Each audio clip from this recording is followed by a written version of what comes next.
Avis vascular centre మన దేశంలోనే the best varicose vein hospital.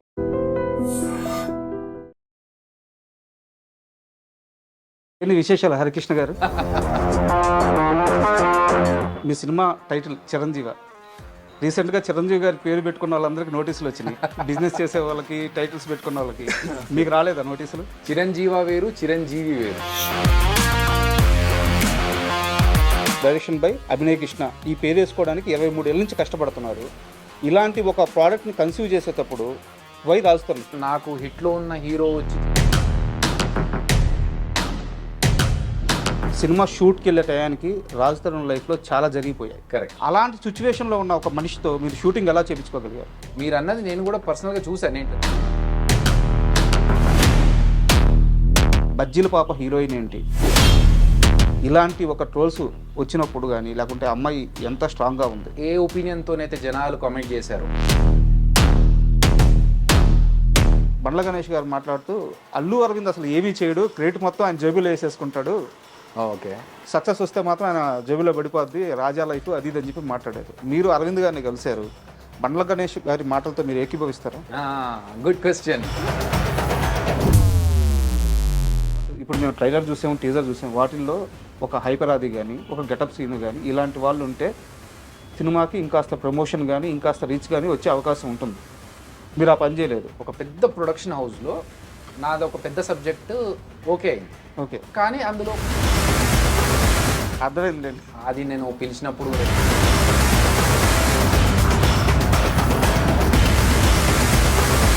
వీళ్ళు ఖచ్చితంగా నా మనుషులే కదా, వచ్చి హెల్ప్ చేస్తారు కదా, నాతో కష్టంలో పాలు పంచుకుంటారు కదా అనుకున్న వాళ్ళు ఈ రెమ్యునరేషన్ అయితే నేను చేయను మాట్లాడితే తప్పకుండా అది అన్నారు.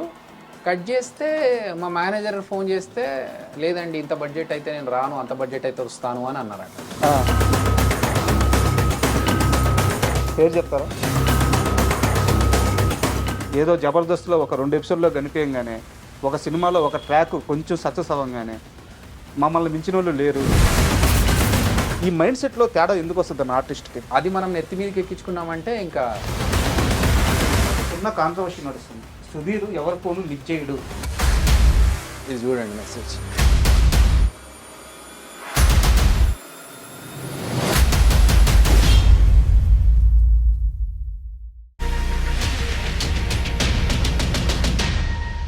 Hi, welcome to my show. Jabardasth అందరికీ అమ్మ లాంటిది అంటారు. అయితే అదే జబర్దస్త్లో ఓ గురువు ఉన్నాడు. ఎంతోమంది శిష్యుల్ని ఈరోజు ఓ పెద్ద స్థాయిలో నిలబెట్టి తను ఆ జబర్దస్త్ వదిలేసి సినిమా డైరెక్టర్గా ఈ నెల 7వ తేదీ మన ముందుకు రాబోతున్నారు. ఆయన మరెవరో గారు, అభి గారు మనతో ఉన్నారు. ఆయన అడిగి ఆయన తీసిన ఆ చిరంజీవ మూవీ విశేషాలు, సినిమా ఎలా వచ్చింది, ఆ జర్నీ గురించి తెలుసుకున్నాం. హాయ్ అభి గారు, నమస్తే. హాయ్ రాజా గారు, హౌ ఆర్ యు? ఎలా ఉన్నారు సార్? నేను బాగున్నాను, మీరు ఎలా ఉన్నారు? Good sir. First of all మీ సినిమా టైటిల్ చిరంజీవ. రీసెంట్గా చిరంజీవి గారి పేరు పెట్టుకున్న వాళ్ళందరికీ నోటీసులు వచ్చినాయి. బిజినెస్ చేసే వాళ్ళకి, టైటిల్స్ పెట్టుకున్న వాళ్ళకి. మీకు రాలేదా నోటీసులు? చిరంజీవ వేరు, చిరంజీవి వేరు. ఓకే. సో ఆ చిన్న డిఫరెన్స్ తెలిస్తే మనకు ఈ సమస్య ఉండదు. సో యాక్చువల్గా చిరంజీవి అంటే మీకు తెలిసినట్టుగా ఎక్కువ కాలం అంటే చావు లేకుండా ఉండే మృత్యుంజయుడు. అవును. చిరంజీవి అంటే ఒక మనిషిని ఆశీర్వదిస్తున్నప్పుడు అనే మాట. సో మన సినిమా ఏంటంటే ఒక వరం పొందిన ఒక హీరో, ఓకే, అతని గురించి సబ్జెక్టు.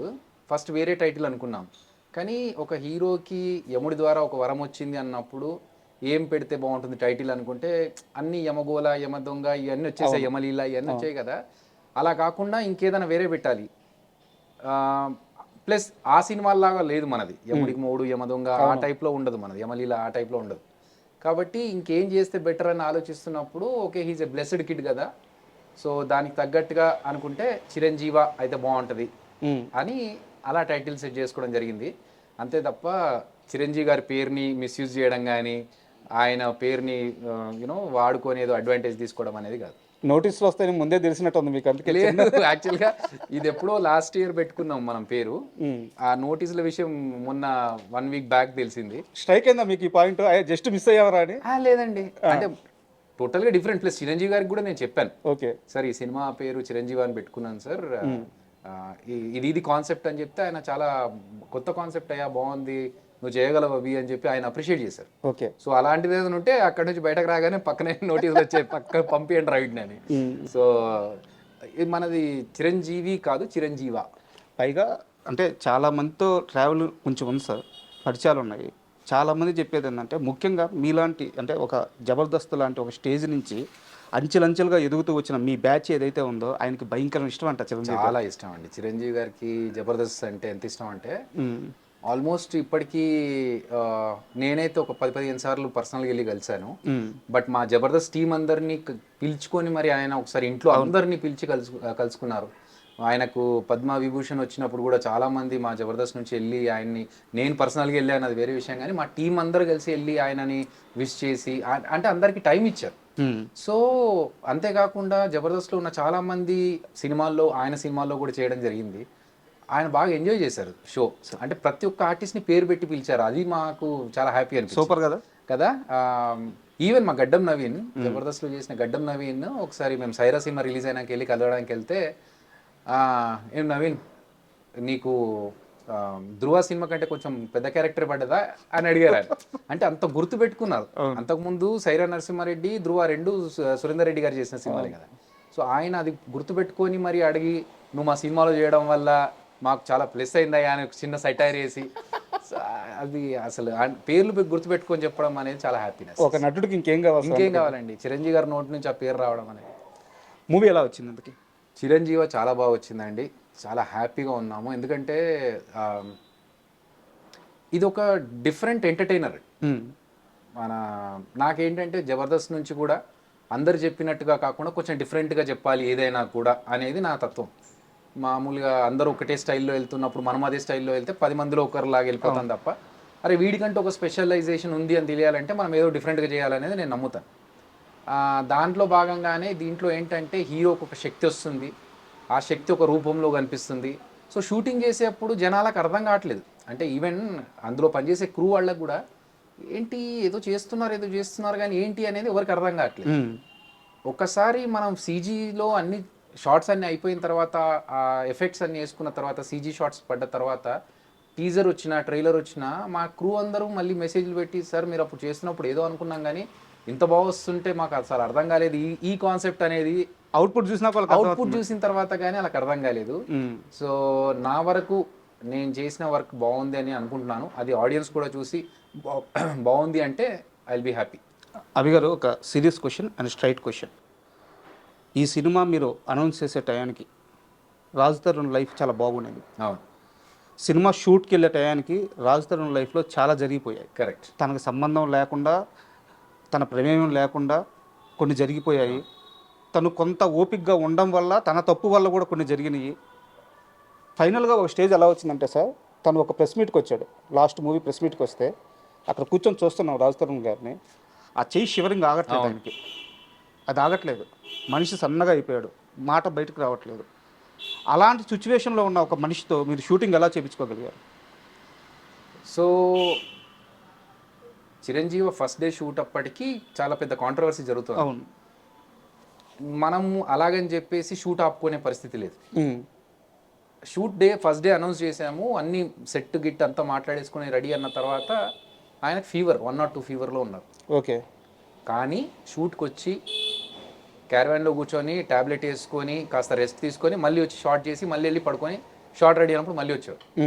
మీరు అన్నది నేను కూడా పర్సనల్గా చూసాను. నేను ఇట్లా చెయ్యి వెనకాల వీపులో ఇలా పెట్టి భయ్యా అని మాట్లాడుతున్నప్పుడు మొత్తం బాడీ షివరింగ్లో ఉంది. అవును. మీరు చెయ్యి చూసారు కదా, మొత్తం బాడీ షివరింగ్లో ఉంది. ఓకే. సో అంత షివరింగ్లో కూడా ఆయన డెడికేషన్తో ఏ డైలాగ్ కూడా మిస్ అవ్వకుండా చెప్పినప్పుడు భయ్యా ఇంకొంచెం ఎనర్జీ పెంచాలి, ఇక్కడ మనకు సినిమా చూపిస్తాం ఆ స్టైల్లో ఉండాలి, ఎనర్జీ మీది ఆ రేంజ్లో ఉండాలి అన్నప్పుడు ఆయన మళ్ళీ దాన్ని పర్ఫామ్ చేసి మళ్ళీ.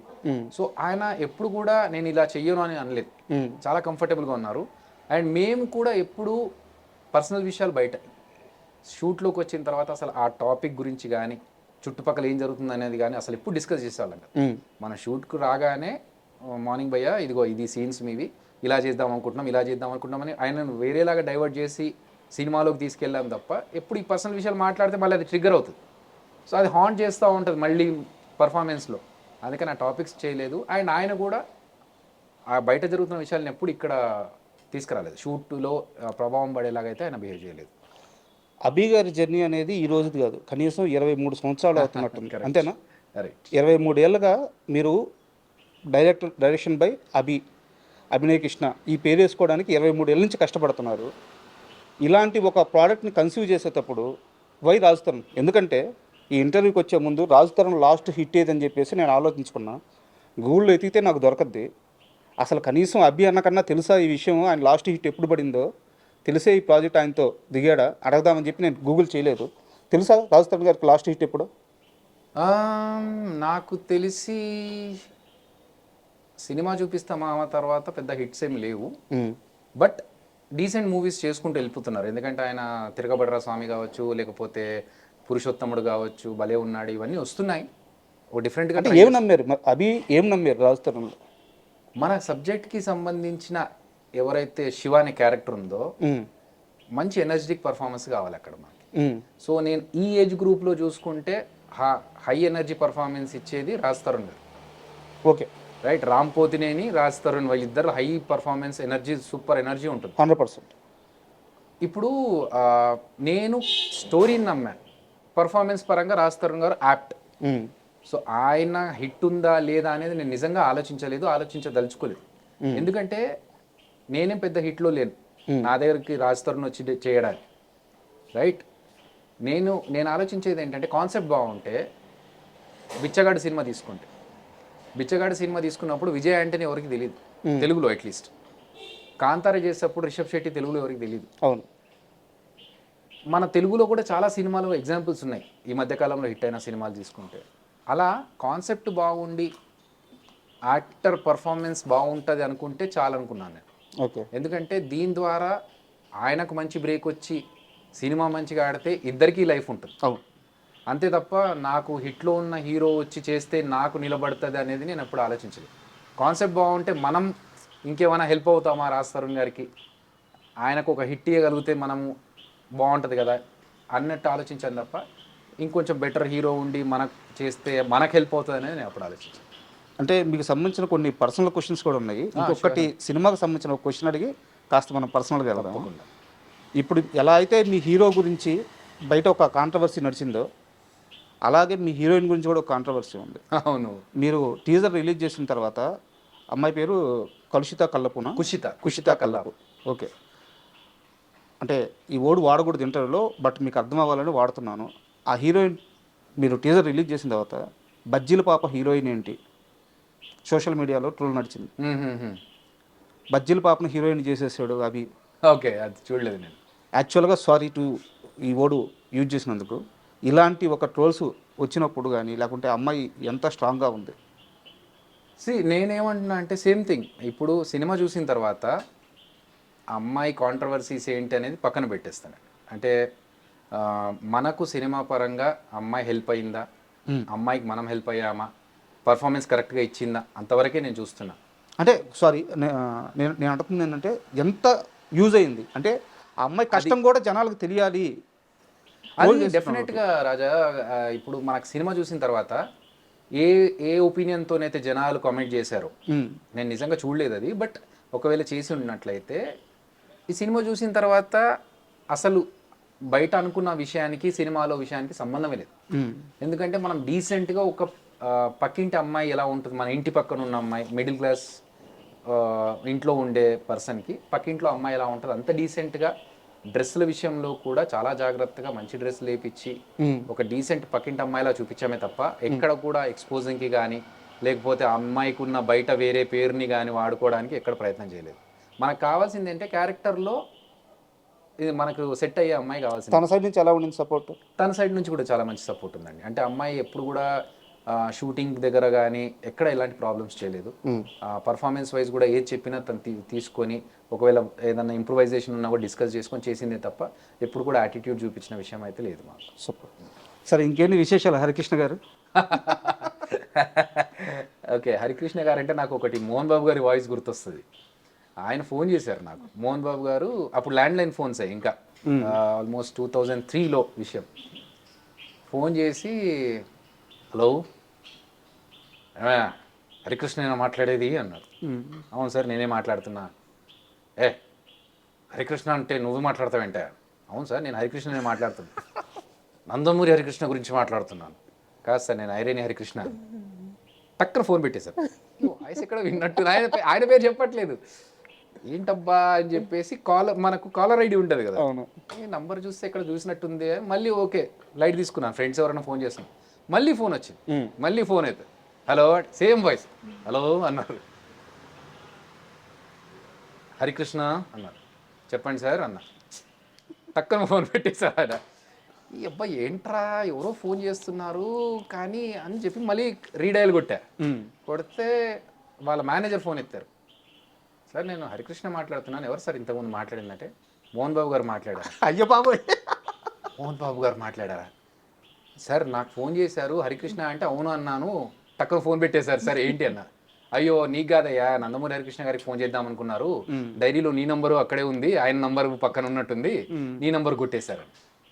ఓరే ఎలాగైతే ఏంటి ఆయన ఫోన్ చేసి మాట్లాడారు ఒక హ్యాపీ. ఎందుకంటే అంతకుముందే సినిమా చేశాను నేను, ఓకే, విష్ణు సినిమా చేశాను నేను. సో కానీ ఇది ఎక్కడో కొడుతుంది. హరికృష్ణ అనే పేరు మా తాతగారు పెట్టారు కానీ ప్రతి దగ్గర ఈ హరికృష్ణ అనే పేరు నాకు ఎక్కడో వేరే దగ్గర తీసుకెళ్తుంది. కీరవాణి గారు నా పర్ఫార్మెన్స్ చూసి రాజమౌళి గారికి పరిచయం చేద్దామని నన్ను పిలిపిద్దామని ట్రై చేస్తున్నారు. ఓకే, రవీంద్ర భారతిలో నా పర్ఫార్మెన్స్ చూసి. అయితే నిన్న రవీంద్ర భారతిలో హరికృష్ణ అని ఒక అబ్బాయి పర్ఫామ్ చేశాడు కదా, అతన్ని పిలవండి అంటే మిమిక్రీ హరికిషన్ గారు అని ఒక ఆయన ఉండే, ఆయన పిలిపించారంట. ఆయన రాజమౌళి గారి ఇంటికి వెళ్ళి నిలబడి అక్కడ ఉంటే వీళ్ళు వచ్చి కిరవాణి గారు వచ్చి చూసి అయ్యో మీరు కాదండి ఇంకొక అబ్బాయి ఉంటాడు అనగానే అతను నాకు తెలుసండి మావాడే అని చెప్పి హరికృష్ణ అంకుల్ నా నంబర్ ఇచ్చారు. సో నాకు ప్రతి చోట ఈ హరికృష్ణ అనే పేరు ఎక్కడో కొడుతుంది అనుకొని పేరు మార్చుకుందాము అని ఆలోచిస్తున్నా. ఎందుకంటే నాకు పెద్దగా ఆఫర్లు రావట్లేదు. చిరంజీవి గారు పేరు మార్చుకున్నారు, సూపర్ స్టార్ అయ్యారు. రజనీకాంత్ గారు పేరు మార్చుకున్నారు, సూపర్ స్టార్ అయ్యారు. ఇట్లనే మనం కూడా ఏదైనా పేరు మార్చుకుంటే మనకు కూడా ఏమైనా ప్లస్ అవుతుందేమో అని ఆలోచిస్తూ ఉన్న టైంలో ఒక యాదృచ్ఛికమైన విషయం ఏంటంటే డాక్టర్ సి నారాయణ రెడ్డి గారు స్టేజ్ మీద ఉన్నారు, నేను అక్కడే ఉన్నాను. నా పర్ఫార్మెన్స్ చూసి పిలిచి హరికృష్ణ వస్తున్నారంటే నేను మిమిక్రీ హరికృష్ణ అనుకున్నాను. అబ్బా ప్రతి దగ్గర ఇదే అవుతుంది సార్ నాకు కూడా అంటే, లేదు అసలు నీ పేరుకి నీ పర్ఫార్మెన్స్కి మ్యాచ్ అవ్వట్లేదు, నీ పేరు మార్చుకో డెఫినెట్గా నీకు కలిసి వస్తుంది అన్నారు. నేను దానికోసం వెయిట్ చేస్తున్నాను సార్, పేరు ఆలోచిస్తున్నాను కానీ ఏం పేరు పెట్టుకోవాలో తెలియట్లేదు అంటే, సరే నాకు టైం ఇవ్వు నేను ఆలోచించి చెప్తా అన్నారు. అంత పెద్ద మనిషి నీకు ఆలోచించి పేరు చెప్తా అంటే ఇంకా మనము ఇట్స్ లైక్ Cloud9 మూమెంట్, అదృష్టం కదా కదా. నాకు అంటే మామూలుగా డాక్టర్ సి నారాయణ రెడ్డి గారు ఒక సాహిత్యవేత్త ఇవన్నీ తెలుసు కానీ తర్వాత మళ్ళీ ఆయన గురించి రీసెర్చ్ చేస్తే ఆయన ఎంత పెద్ద మనిషి అనేది నాకు తర్వాత తెలిసింది. సో ఆయన టైం ఇవ్వు నేను ఆలోచించి చెప్తా అన్నారు. నేనేమన్నానంటే సార్ మా తాతగారు అందరికీ కృష్ణ అనేది ఒకటి పెట్టుకున్నారు సార్, అందరికీ మా అన్నయ్యలకి కజిన్స్కి అందరికీ. సో అది కొంచెం మిస్ కాకుండా ఏదన్నా చెప్పండి సార్ అన్నాను. ఆయన ఆలోచించుకొని ఇమ్మీడియట్గా అరగంటలో స్టేజ్ పైకి పిలిచి అభినయ కృష్ణ ఎలా ఉంది అన్నారు. ఇంకా నాకు అంటే హరికృష్ణ అనేది పాత పేరు, అభినయ కృష్ణ అందులో అభి అనేది బాగా ఎక్కువగా యూజ్ చేసే వర్డ్, అభినయం అనేది వర్డ్ కలిసి వచ్చింది. ప్లస్ కృష్ణ అనేది కూడా మా తాతగారు పెట్టింది. ఇంకా నాకు సార్ థ్యాంక్ యూ సార్, నాకు 100% ఇది యాక్సెప్టెడ్ అన్నప్పుడు అదే స్టేజ్ మీద ఆయన ఇతను ఇప్పటి నుంచి అభినయ కృష్ణ అని చెప్పి ఆయన చెప్పడం చాలా హ్యాపీ మూమెంట్ అండి. లేకపోతే ఇప్పటికీ మా స్కూల్ ఫ్రెండ్స్ ఇంట్లో అమ్మ వాళ్ళంతా హరి అనే పిలుస్తారు, హరికృష్ణ అనే పిలుస్తారు. కాకపోతే ఒరిజినల్ నేమ్ హరికృష్ణ అయినా కూడా అభినయ కృష్ణ పేరు నాకు బాగా పేరు కలిసి వచ్చింది. సూపర్. అండ్ అభి గారు మీరు జబర్దస్త్లో టీమ్ లీడర్గా ఉంటూ ఒకవైపు జాబ్ చేస్తూ సాఫ్ట్వేర్ జాబ్ చేస్తున్నారు, జబర్దస్త్లో టీమ్ లీడర్గా వర్క్ చేస్తున్నారు, బయట కొన్ని ఈవెంట్స్ చేస్తున్నారు, ఫైనాన్షియల్గా వెల్ సెటిల్డ్. అండ్ నాకు తెలిసి మీ ఫాదర్ గవర్నమెంట్ కాదు but he owned A college, like కాలేజ్లో పార్ట్నర్షిప్ ఉండింది. సో అక్కడ కూడా ఫ్యామిలీ పరంగా కూడా నో ప్రాబ్లమ్స్, ఒక సెక్యూర్ లైఫ్, హ్యాపీ లైఫ్. ఇవన్నీ వదిలేసి సినిమా కోసం బయటకు వచ్చేసారు. 7 ఏళ్ళు అవుతుంది, మేబీ 5 to 7 years. 2017లో జాబ్ వదిలేసాను. 7 years అవుతుంది. ఫైనాన్షియల్గా ఈ 7 ఏళ్ళ నుంచి ఎలా నీటికి రాగలుగుతున్నారు? అవుతుంది, స్ట్రగుల్ అయితే డెఫినెట్గా ఉంది. ఎందుకంటే అప్పుడు 2 చేతుల సంపాదన ఉండేది. ఇటు జబర్దస్త్ నుంచి డబ్బులు, అటు జాబ్ నుంచి డబ్బులు, ఈవెంట్స్ అన్నీ వచ్చేవి. అప్పుడు ఏంటంటే ఒక సిచ్యువేషన్లో ఒక ఫ్రెండ్ ఫోన్ చేసి, అంటే ఫ్రెండ్ అంటే మరీ బెస్ట్ ఫ్రెండ్ కూడా ఏం కాదు, మామూలుగా కలిసిన ఒక 3-4 సార్లు కలిసిన ఫ్రెండ్ తన సినిమా ఏదో ఇబ్బందుల్లో ఉంది, నాకు అర్జెంటుగా ₹1,00,000 కావాలంటే ఏమాత్రం ఆలోచించకుండా టక్కున ట్రాన్స్ఫర్ చేసేంత పెద్ద స్టేజ్లో ₹1,00,000 ఇమ్మీడియట్గా కొట్టేయగలిగి ఆలోచించకుండా నెక్స్ట్ సెకండ్ ఆలోచించకుండా ₹1,00,000 ట్రాన్స్ఫర్ చేసే అంత స్టేజ్లో ఉండేవాడిని. 2017లో జాబ్ వదిలేసా, తర్వాత 2021లో జబర్దస్త్ వదిలేసా. సో 2 సైడ్ల నుంచి ఇన్కమ్ జీరో. కానీ నాకేంటంటే లగ్జరీస్ మీద స్పెండ్ చేయడం నాకు ఇష్టం ఉండదు. అంటే నేను వచ్చిన డబ్బుల్ని ఒక పెద్ద కార్ కొనుక్కోనో, BMW లేకపోతే ఆడి కార్ కొనుక్కోనో అలా స్పెండ్ చేయాలని నేను అనుకోను. 2 కార్లు మనకు కావాల్సిన డెస్టినేషన్ తీసుకెళ్తాయి. సో అది చిన్న కార్ అయినా పెద్ద కార్ అయినా, ఇప్పటికీ నాకు చిన్న కారే వాడతాను. సో నా క్వశ్చన్ ఏంటంటే, ఏ కార్ అయితే ఏంటి, వెళ్ళడానికి మనకు ఒక ట్రావెల్ చేయడానికి ఒక గ్యాడ్జెట్ లాగా ఒక ఇది ఉండాలి అంతే తప్ప ఉన్న డబ్బులన్నీ మనం లగ్జరీస్లో ఖర్చు పెడితే, నేను ఎక్కడో చదివా, ఇప్పుడు మనం లగ్జరీస్ కోసం ఖర్చు పెడితే వాటి ఈఎంఐస్ కట్టడానికి మళ్ళీ అది అమ్ముకోవాల్సి వస్తుంది అని చెప్పేసి. సో నాకు మా నాన్నగారు చెప్పింది, ఆయన పాలసీ ఏంటంటే ఎవరి దగ్గర అప్పు చేయకూడదు. సో ఉన్నంత దాంట్లో హ్యాపీగా ఉండాలి, ఎవరి దగ్గర ఒక పైసా అప్పు తీసుకోవద్దు.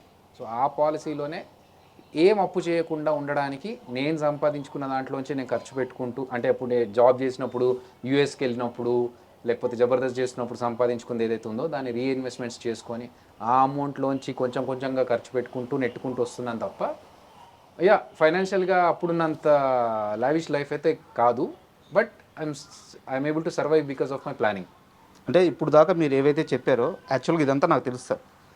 ఎందుకు అడగాల్సి వచ్చిందంటే, జబర్దస్త్లో మీరు బాగా సంపాదించే టైంలో చాలామంది కార్లు కొనుక్కోవడం, మంచి మంచి వాచ్లు కొనుక్కోవడం ఇలా చేస్తుంటే పిలిచి చెప్పేవాళ్ళు అంట. మీరు అలా కాదురా, ఒక ఇంటికి ప్లాన్ చేసుకో, ఒక ఏదన్నా నీకు సెక్యూర్గా ఉండే ల్యాండ్ కానీ లేకుంటే ఒక పాలసీస్ కానీ ఇట్లాంటివి తీసుకో అని చెప్పి చెప్పేవాళ్ళు అంట. చాలామందికి చెప్పారంట. అయితే ఈ మధ్యకాలంలో నేను ఒక జబర్దస్త్ యాక్టర్ని ఇంటర్వ్యూ చేశాను. ఆయన అన్న మాట ఏంటంటే, అన్న ఇండస్ట్రీ నుంచి శోభన్ బాబు గారు అని చెప్పి అందరు చెప్తారు, మా బుల్లితెర శోభన్ బాబు మాత్రం అభి అన్నే, ఆయన అంతమందిని గైడ్ చేశారు ఫైనాన్షియల్గా అని చెప్పి చెప్పారు. అంటే మనకు ఒక దారి దొరికింది అనుకోండి, ఆ దారి మన వాళ్ళకి అందరికీ చెప్తే వాళ్ళు కూడా బాగుపడతారు అనేది నా ఉద్దేశం. సో దాంట్లో భాగంగానే నేను టర్మ్ పాలసీ కానీ లేకపోతే హెల్త్ కార్డ్స్ కానీ ఇవన్నీ చాలా తక్కువ మందికి తెలుసు మా జబర్దస్త్లో. వాళ్ళకి ఏంటంటే మేము కార్పొరేట్లో చేశాను కాబట్టి నాకు ఈ ఐడియాస్ ఉన్నాయి, బట్ వాళ్ళకి తెలియదు దానివల్ల లాభాలు ఏంటి. సో మా వాళ్ళకందరికీ లైక్ యూనో, మీరు లైఫ్లో ఎప్పుడే కానీ హెల్త్ కండిషన్స్ మనకు చెప్పకుండానే వస్తాయి. సో అలాంటి టైంలో హెల్త్ కార్డ్ అనేది పెట్టుకోండి. టర్మ్ పాలసీ అనేది మనకు చాలా యూజ్ అవుతుంది, అలా తీసుకోండి. ప్లస్ ఈ లగ్జరీస్ మీద ఖర్చులు పెట్టకండి, డబ్బులు సేవ్ చేసుకొని ఇల్లు కట్టుకుంటే. నేను జబర్దస్త్ రాకముందే ఇల్లు కట్టేసుకున్నాను, ఐ మీన్ నేను జాబ్ చేస్తున్నప్పుడే ఇల్లు తీసుకున్నాను. సో నేను నాకున్న ఎక్స్పీరియన్స్ని షేర్ చేసుకున్నాను వాళ్ళకి ఏదైతే యూజ్ అవుతుందో అని చెప్పి. అన్న ఇది మీ క్లోజ్ సర్కిల్లో ఒక పీపుల్ నుంచి తెలిసింది, నన్ను పేరు అడగొద్దు, ఓకే, నిజమా అబద్ధమా మాత్రం చెప్పండి. 100% నిజం నేను అనుకోవట్లేదు, బట్ తెలిసింది. జబర్దస్త్లో ఒక స్కిట్ విషయంలో ఒక కాంట్రవర్సీ నడిచింది మీ చుట్టూ. ఆ సమయంలో ఆ ఇష్యూ మీకంటే ముందు, అంటే మీరు చెప్పకముందు ఇంట్లోకి వెళ్ళిపోయిందంట. ఇంట్లోకి వెళ్ళిపోయిన తర్వాత మీ ఫ్యామిలీ మెంబర్స్ అవి తప్పు చేయడు, ఒకవేళ అది తప్పని తెలిస్తే ఆపేస్తాడు, కావాలంటే అది వదిలేసుకొని బయటకు వస్తాడు, అది ఎంత పెద్ద ఛాన్స్ అయినా సరే, అభి తప్పు చేయడు అని చెప్పి మీకంటే ముందు బలంగా నమ్మి మిమ్మల్ని సపోర్ట్ చేశారంట. ఇది జరిగిందా ఇంట్లో? అవునండి, జరిగింది. నా పాలసీ కూడా అదే, లైక్ యూనో మా ఇంట్లో వాళ్ళు నమ్మినట్టుగానే. నేనేంటంటే ఒకరిని బాధ పెట్టి నేనేదో దాని ద్వారా ప్రయోజనం పొందాలని నేను ఎప్పుడు అనుకోను. ఒక సందర్భంలో ఏం జరిగిందంటే, టీమ్ కావచ్చు, రైటర్స్ కావచ్చు, డైరెక్టర్స్ కావచ్చు, అందరు కలిసి ఇది బాగుంటుంది చేయండి చేయండి అంటే చేసేసాను. చేసిన తర్వాత అది అవతల వ్యక్తిని చాలా హార్మ్ చేసింది, దానివల్ల అతనికి చాలా డ్యామేజ్ జరిగింది అని తెలిసినప్పుడు నేను ఒకటే అనుకున్నాను, జరిగిపోయింది, నేను సారీ చెప్పా పర్సన్కి, తెలియక చేసినాను, కానీ ఒక టీమ్ లీడర్గా అది నా బాధ్యతే సార్, నేను ఐ యాక్సెప్ట్ మై. ఎవరు చెప్పారన్న సారీ? శ్రీను వైట్ల గారికి. ఓకే. సో నేను చెప్పాను, నా మిస్టేక్ ఉంది, నేను కావాలంటే మీ ఇంటి ముందుకు వచ్చి నిలబడతాను సార్, మీరు లాగి చెంప మీద లాగి కొట్టండి, తప్పు చేశాను కాబట్టి నేను తీసుకుంటాను, మిమ్మల్ని అలా అంటే ఒక స్కిట్ చేశాను, కామెడీ స్కిట్ అని చెప్పి. అది ఆయనను హర్ట్ చేసిన తర్వాత ఇది అంత హర్ట్ అయ్యిందనే విషయం మాకు తర్వాత తెలిసింది. చేస్తున్నప్పుడు అనిపించలేదు, బట్ అయిపోయి టెలికాస్ట్ అయిన తర్వాత దాన్ని యూనో కొన్నిసార్లు ఏమవుతుందంటే, మనం ఒక ఫ్లోలో, మీరు రైటర్ కాబట్టి మీకు ఐడియా ఉంటుంది, ఒక ఫ్లోలో ఒకటి చెప్తాము, దాని మధ్యలో ఒక లూప్ కట్ చేశారనుకోండి, అది వేరే విధంగా కన్వే అవుతుంది. రైట్. సో అలా నేను మధ్యలో కొన్ని చెప్పినవి లూప్లో ఎడిటింగ్లో లేచిపోవడం వల్ల అది ప్యాచ్ చేసినప్పుడు ఏమైందంటే అదేదో ఒకసారి డైరెక్ట్ హిట్ అయిపోద్ది. ఎగ్జాక్ట్లీ. సో అది అయ్యింది. బట్ ఏదైనా కూడా నాది మిస్టేక్.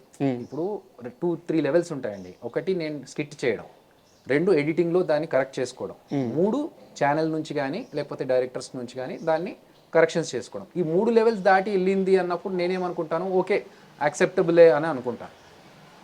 కానీ అది నిజంగా ఆయనని హర్ట్ చేసిన విషయం నాకు చాలా బాధ అనిపించింది. అలా చేయొద్దు. ఎందుకంటే నేను అప్పటికే ఆయన సినిమాలు ఒక్కొక్కటి 3 సార్లు చూసిన అంత పెద్ద ఫ్యాన్ని నేను. వెంకీ సినిమా కావచ్చు ఇవన్నీ. నేను చెప్పాను, సార్ నాది మిస్టేక్ జరిగింది. ఫోన్ చేశారా? ఫోన్ చేశాను, మాట్లాడి సారీ సార్, నేను అప్పుడు ఇండియాలో లేను, నేను యూఎస్లో ఉన్నా. అక్కడి నుంచి ఫోన్ చేసి మాట్లాడా. ఆయన హర్ట్ అయ్యారని నాకు అర్థమైంది. చెప్పాను, సార్ నేను రాగానే వచ్చి మిమ్మల్ని కలుస్తాను సార్, నా మిస్టేక్ ఉంది, నేను యాక్సెప్ట్ చేస్తున్నాను అని చెప్పి ఆ తర్వాత డిసైడ్ అయిపోయా, నేను ఇంకెవరిని కించపరిచేలాగా కానీ వాళ్ళని అవమానపరిచేలాగా కానీ స్కిట్స్ చేయను. అవసరమైతే మానేసుకుంటాను తప్ప ఇంకొకరిని డీగ్రేడ్ చేస్తున్న స్కిట్స్ అయితే నాకు వద్దు. అది పేలకపోయినా పర్లేదు, ఓకే, ఉన్నంతలో హ్యాపీగా చేసుకుంటూ వెళ్ళిపోతాను. వద్దు అన్న రోజు ఆపేసుకుంటాను, కానీ ఇంకొకరిని మాత్రం ఇన్సల్ట్ చేయడం కానీ కించపరచడం కానీ చేయొద్దని ఫిక్స్ అయిపోయింది. అదే ఆ టైంలో ఇంట్లో చాలా బలంగా నిలబడ్డారంట మీకోసం. ఎస్. వాళ్ళు అంటే నేను ఎప్పుడు ఎవరిని ఏం అనను, అలాంటిది ఇలాంటివి వచ్చినప్పుడు అలా మా వాళ్ళు అలా ఉండదేమో, వాడు అలా కాదే అని చెప్పేసి మా వాళ్ళు సపోర్ట్ చేశారు. Yeah, that was a strong support. ఒక వెబ్ సిరీస్ కోసం రాసుకున్న స్టోరీ. 7 ఎపిసోడ్లో 8 ఎపిసోడ్లో ఎంతో ప్లాన్ చేసుకొని ఉంటారు. నిడివి చాలా ఎక్కువ. దాన్ని అవుట్పుట్ చూసుకున్నారు, చాలా మంచిగా వచ్చింది. అది నాకు తెలుసు. ఆహా నుంచి మనకు తెలిసిన వాళ్ళు కూడా చెప్పారు సినిమా చాలా బాగా వచ్చిందని చెప్పారు. Okay, accepted. బట్ నా డౌట్ ఏంటంటే 8 గంటల రన్ టైంకి ఒక రకమైన స్క్రీన్ ప్లే ఉంటుంది, ఒక రకమైన టేకింగ్ ఉంటుంది. దాన్ని సినిమాగా అడ్జస్ట్ చేసేటప్పుడు చాలా ప్రాబ్లమ్స్ వస్తాయి. అంత కరెక్ట్గా కన్సీవ్ అయిందా? ఆ డెలివరీ కరెక్ట్గా కుదిరిందా? డెఫినెట్లీ రాజా గారు. అంటే నేను వెబ్ సిరీస్ చేస్తున్నప్పుడు కూడా ఎలా చేద్దాం అనుకున్నానంటే, నేను ఒక డైరెక్టర్ అవ్వాలి, సినిమా డైరెక్టర్ అవ్వాలి. సో సినిమాల గురించి చాలా ప్రయత్నాలు చేశాము. చాలామంది చూడడానికి ఏమనుకుంటారంటే, సినిమా యాక్టర్ అంటే ఈజీలే డైరెక్టర్ అయిపోవడము. ఇప్పుడు వేణు డైరెక్టర్ అయ్యాడు కాబట్టి బలగంతో, జబర్దస్తులు అందరూ యాక్టర్స్ నుంచి డైరెక్టర్లు అయిపోవడం ఈజీ అనుకుంటున్నారు, కానీ దానికోసం ఎంత స్ట్రగుల్ చేశామనేది ఎవరికి తెలియదు. సో నేను చాలా సబ్జెక్టులతో చాలా డిస్కషన్స్, ప్రొడ్యూసర్స్ని కలవడం ఇవన్నీ జరిగి ఇంకా చివరికి వచ్చినప్పుడు నాకు వెబ్ సిరీస్ది ఈ అవకాశం వచ్చింది. ఈ వెబ్ సిరీస్ చేసినా కూడా నేను దీన్ని ఒక ప్రాపర్ క్వాలిటీతో, ఒక సినిమాకైతే ఎంత డెడికేషన్ పెట్టి చేస్తామో, ఒక థియేట్రికల్ సినిమాకైతే ఎంత కాంట్రిబ్యూట్ చేస్తామో అలాగే ఉండాలి తప్ప ఏదో వెబ్ సిరీస్ కదా, ఓటీటీ కదా అని చెప్పి ఎక్కడ తక్కువ అంచనా వేయకుండా నా 100% పెట్టాను. సో అలా చేస్తున్నప్పుడు ఒక 6 ఎపిసోడ్స్కి తగ్గట్టుగా మనం రాసుకున్నాము. అంత చేసిన దాన్ని మళ్ళీ అవుట్పుట్ చూసిన తర్వాత ఇది బాగుంది, సినిమాలాగా పెట్టుకుందాం అన్నప్పుడు ఇంకా దీని అన్నిటిని ట్రిమ్ చేసుకుంటూ తీసుకొని వచ్చి మళ్ళీ ఒక 2 hours సినిమా చేయాలి. It's a big challenge. అవును. కానీ రాక నాకు అవకాశం వచ్చింది. నేను ఇలాగే చేస్తాను, నేను అలాగే చేస్తాను. ఎందుకు? నేను ఇప్పుడు వాళ్ళు అడిగిన రిక్వైర్మెంట్ని నేను ఫుల్ఫిల్ చేస్తేనే కదా నేను ఒక స్పెషల్ పర్సన్ అవుతాను, నేను ఒక డిఫరెంట్ పర్సన్ అవుతాను. లేదు మాకు ఇది కష్టం సార్, ఇది చేయలేము అన్నప్పుడు ఇంకా what is the use of taking Abhi?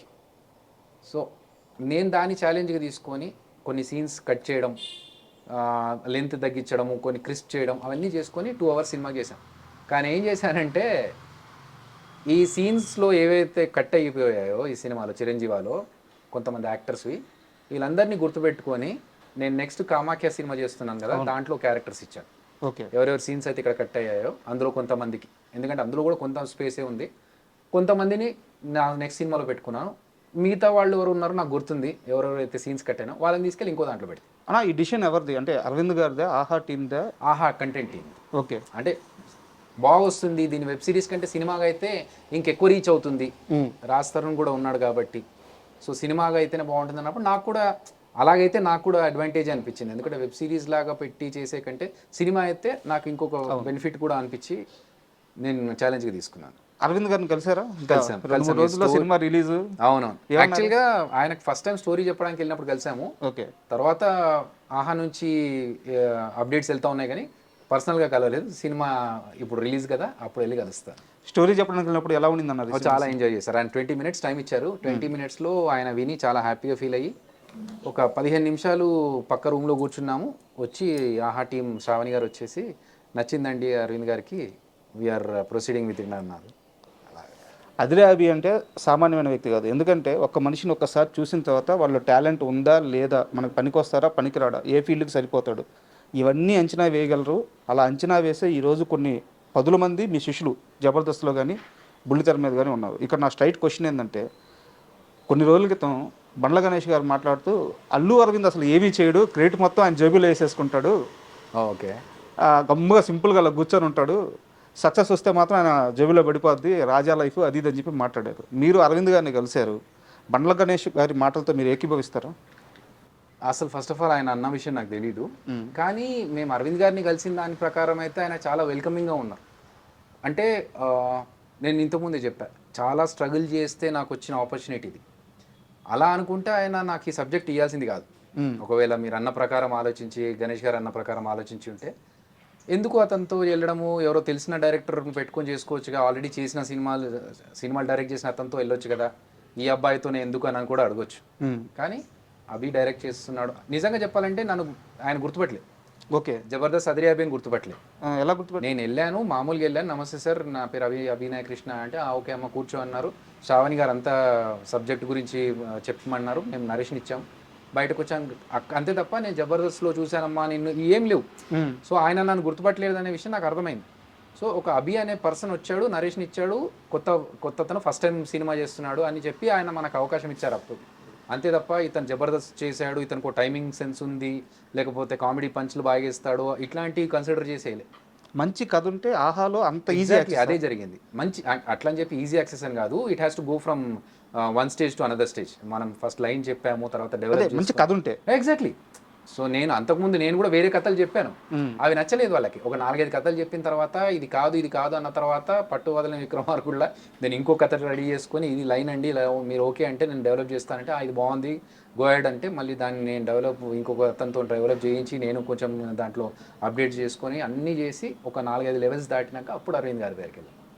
So Arvind గారు ఎప్పుడు అంటే మీరు అన్న ప్రకారం, గణేష్ గారు అన్న ప్రకారం అనుకుంటే మాత్రం నాకు అవకాశం రాకూడదు, బట్ ఆయన ఛాన్స్ ఇచ్చారు. అండ్ నాకు కూడా తెలిసిన విషయం అంటే పర్సనల్గా ఆయనతో ఎక్కువ ర్యాపు లేదు నాకు అరవింద్ గారితో, కానీ మిగతా వాళ్ళు కూడా చెప్పింది ఏంటంటే సినిమా కోసం ఆయన కొంచెం లీనియన్స్ ఇస్తారు, ఇది ఇంత బడ్జెట్లోనే చెయ్యాలి అని వేరే వాళ్ళు అన్నా కూడా కాదండి కొన్నిసార్లు బడ్జెట్ కాదు సినిమాని ప్రేమించి కొన్నిసార్లు చేయాల్సి వస్తుంది అని చెప్పి ఆయన అంటారని నాకు తెలిసింది. మీరు మీ క్వశ్చన్ అడిగిన తర్వాత నేను కనుక్కోలేదు, నాకు ఫస్టే వచ్చిన ఇన్ఫర్మేషన్. సో సినిమా మీద ప్రేమ ఉంది కాబట్టి ఆయన ఇన్ని సంవత్సరాల నుంచి ఉన్నారు. అన్నా మీకు బడ్జెట్ ఎంత ఇచ్చారు, ఎంతలో కంప్లీట్ చేశారు? Good question. ఇది ప్రొడ్యూసర్స్ని అడగాలి క్వశ్చన్, ఎందుకంటే కొన్ని విషయాలు బయటకు చెప్పకూడదు. బట్ నాకు చాలా లిమిటెడ్ బడ్జెట్ ఇచ్చారు, ఆ బడ్జెట్లోనే కరెక్ట్గా with in mentioned budget with in the mention time line నేను ఫినిష్ చేశాను. అది నా సక్సెస్. థియేటర్లోకి వచ్చి ఆర్ ఓటీటీలోకి వచ్చి జనాలు చూసిన తర్వాత వచ్చేది నాకు డెఫినెట్గా ఆశీర్వాదము. కానీ నాకు నేనుగా సంతోషపడ్డ విషయం ఏంటంటే నాకు చెప్పిన బడ్జెట్లో చాలా లిమిటెడ్ బడ్జెట్, ఆ చెప్పిన బడ్జెట్లో చెప్పిన టైం లైన్స్లో నేను ఒక కార్పొరేట్ స్టైల్లో వర్క్ చేసుకొని దానికి ఒక డెలివరబుల్స్ ఉంటాయి మనకు కార్పొరేట్ సిస్టంలో, ఎవ్రీడే స్టేటస్ కాల్ డెలివరబుల్స్ ఇవన్నీ ఉంటాయి.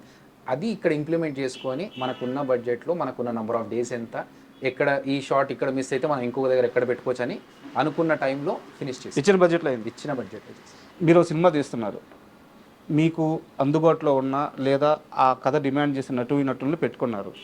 బట్ ఇప్పుడు మేము ట్రైలర్ చూసాము, టీజర్ చూసాము, వాటిల్లో ఒక హైపరాది కానీ ఒక గెటప్ సీన్ కానీ ఇలాంటి వాళ్ళు ఉంటే ఇంకాస్త సినిమాకి ఇంకాస్త ప్రమోషన్ కానీ ఇంకాస్త రీచ్ కానీ వచ్చే అవకాశం ఉంటుంది.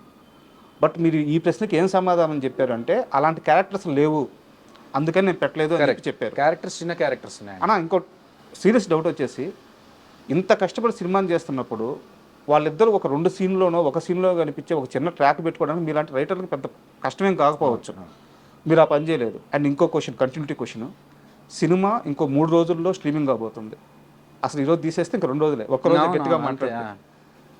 మీరు అప్పుడు మాట్లాడేటప్పుడు ఏం చెప్పారంటే శ్రీనితో కానీ ఆదితో కానీ ప్రమోషనల్ వీడియోస్ చేస్తాను అని చెప్పారు, ఇప్పటికీ రాలేదు. ఉంది యాక్చువల్గా ప్లాన్ 6th ఉంది. సో ఆది మా జర్మనీ వెళ్ళాడు, ఓకే, నిన్న వచ్చినట్టున్నాడు, but he's in Germany. Already మేము ప్లాన్ చేసుకున్నాము అన్న, నేను జర్మనీ నుంచి రాగానే ఫస్ట్ ఇమీడియట్గా అదే చేద్దామన్నా అన్నాడు. నిన్న కూడా మాట్లాడాను, 6th రోజు చేద్దామని ఫిక్స్ అయ్యాము, రాస్తారు నేను ఆది కలిసి చేయబోతున్నాం అది. సో అది ఉంది, ప్లాన్లో ఉంది. అండ్ ఆది ఎప్పుడు కూడా నేను అడిగినప్పుడు నో చెప్పలేదు, అలాగని చెప్పేసి మనం అది అడ్వాంటేజ్గా తీసుకోకూడదు అనేది నా ఒపీనియన్. ఆ గౌరవం ఉందా అది 100% ఉంది. నాకు ఇంకొక విషయం చెప్తా. ఒక పేర్లు చెప్పను. ఒక పెద్ద ప్రొడక్షన్ హౌస్‌లో నాదొక పెద్ద సబ్జెక్టు ఓకే అయింది. ఓకే. కానీ అందులో కొంతమంది మారిపోయారు స్టాఫ్. ఒక హిందీలో ఒక పెద్ద హీరో సైడ్ నుంచి మనకు అప్రూవల్ కూడా వచ్చే ఛాన్సెస్ ఉన్నాయి. అది ఓకే కావాలంటే నాకు ఇక్కడ ఈ ప్రొడక్షన్ హౌస్ నుంచి సపోర్ట్ కావాలి. నేను అక్కడ నుంచి వెళ్ళిపోయిన పర్సన్ అడిగా, సార్ ఎలా సార్ మరి ఇప్పుడు అంత పెద్ద హీరో మనకు ఓకే చెప్పేలా ఉన్నారు, ప్రొడక్షన్ హౌస్ ఇది ఉంటే బాగుంటుంది కదా అంటే, ఇప్పుడు అంతా మారిపోయింది కదమ్మా, ఒక పని చెయ్యి, ఆదికి బాగా పరిచయం వాళ్ళు, ఓకే, నువ్వు ఆదితో ఒక మాట చెప్పిస్తే అవుద్ది అని అన్నా.